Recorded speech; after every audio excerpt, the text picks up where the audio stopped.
Welcome to the servo installation video. Here's what we'll be working with. This is what comes in the wiring package. You've got the two harnesses and the servo wires. This comes with every Sparrowhawk kit. You've got your control horns and couplers and your servo mount covers and tapes. And here's your servos. And of course the wing. Let's get started. Okay, if you look carefully, you can actually see through the carbon fiber at the servo channels underneath. You can just make it out. What we're going to do is we're going to cut two access holes for the wires just either side of center section right here. Here you see that I've routed out just through the carbon fiber skin to expose the channels underneath. No need to go deep into the foam, just through the carbon fiber skin on either side of center. Okay, I thought we'd take a moment to talk about some of the tools we'll need to do this job. Got a heat gun for the heat shrink, nice soldering iron, nice little third hand clamper assembly, and of course you need solder and rosin, nice little wire stripper. And also if we look over here, I've got the wing on a soft core bed that I lined with soft material to protect that pretty top surface. You'll want to put it down on a towel or something comparable soft to protect that upper surface while you're doing your work. Okay, the wiring kit comes with 41 inches of red and black wire, 20 inches of green wire, and about 20 inches of, has 40 inches of green wire and 20 inches of yellow wire. We're going to take the red and black, cut it in half into 20-inch lengths, and we're going to take the green and cut it in half into 20-inch lengths. Okay, we've cut all the provided wire in halves. The red, black, and greens are all now about 20 and a half inches long, and the yellow over here, it was 20, they're about 10 inches each now. And we're going to take all of them and make a left and right hand side. Okay, what I've done here is I've taken those two sets of wires and I just took one end of all of them, I stripped and twisted and soldered them together. This will allow us to feed them through the wing. You'll see the yellow terminates about halfway. The red and green go all the way. Let's go ahead and feed them through the wing. Here's what we're going to do. We're going to start from outboard. We're going to take that and just feed it in here. Just guide it right down the servo channel. It'll come through the flap hole, proceed on towards the center section. Just keep on pushing it through. Pretty soon it'll come right up.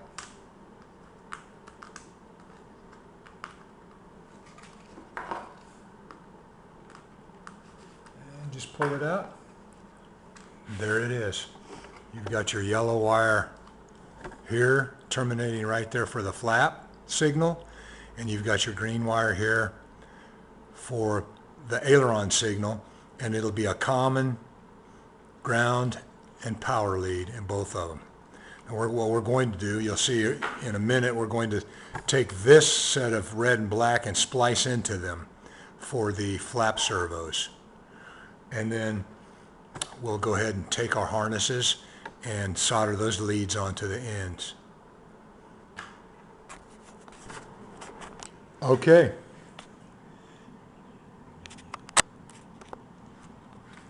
Here you see a red, black, and green for the ailerons. Here's red, black, and yellow for the flaps. One thing I will say is that when you strip you cut the red and black, strip them, and then twist them together before you tin them. All these wires have been tinned. You're going to want to leave your green a little bit long here. You can see it's sticking out because you're going to draw these tight. You're going to draw the slack out of these and it'll pull the slack out of that green, so leave it a little bit long. So for the aileron servo, you're going to have a red, black, and a green. Flap is going to be red, black, and yellow. And you see I've got the same thing for the right hand side. Red, black, green, red, black, yellow. And again, when you cut into these, you're going to cut right through them, and you're just going to twist them together and then tin them. Now what I'm going to do now is I'm just going to go over every single one and drop a piece of supplied heat shrink tubing. Just take your heat shrink tubing and cut it into these 1/2-inch pieces. Slip it over each one. And we'll be back to solder the servos on. Just one minute. Okay, here you see the servos prepped for installation. I've taken them, cut the leads to approximately 1.5 inches. I've tinned them all, ready for installation. I've also, if you'll notice the wing, I've also installed a little piece of heat shrink on all the wires. We're just about ready to install. Okay, we're going to wire on the quick disconnects now. These are Dean's 4-connector plugs. You can see here that there's 2 signal wires, an aileron, a flap, and then there's a common hot and a common ground. So what we're going to do is, we know that the green wire is aileron, so we're going to solder that there. Yellow is flap signal, that's going to go right there. And then of course ground goes to the very outside, and red goes right here. Now you'll notice that I've left them plugged in together. That protects this plug right here while you're soldering on it. It keeps it from overheating.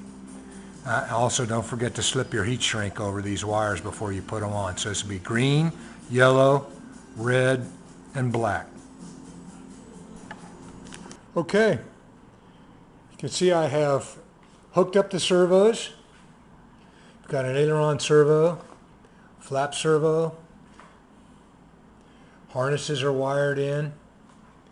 Now, prior to concluding the installation of these servos, we have to rig the flap servos. And here you see a flap servo. If you look at the control horn, you're going to see that the control horn is not centered. It's actually at about a 30-degree angle. That's where it has to be in order to work correctly. So, and let's take a look. Just about 30 degrees. There you go. All right. So you'll find more instructions on that in your radio manual. In this case, 9303 manual. Page S20 shows a real good picture of what's involved. In our case, we're using this particular setup with the servo horn on the bottom. You can see the 30 degrees. And that's very important before we seal up these servos in the wing. All right, the ailerons are going to be centered. Horns will be centered. The flaps, 30 degrees. All right, and the 30 degrees is set with sub trim at 220. Well, that's what the manual says. I found in this particular installation, my radio preferred somewhere around 160, 180. Okay, in the up direction. Okay, so now that we have the servo horns installed, we can go ahead and finish the installation of those servos.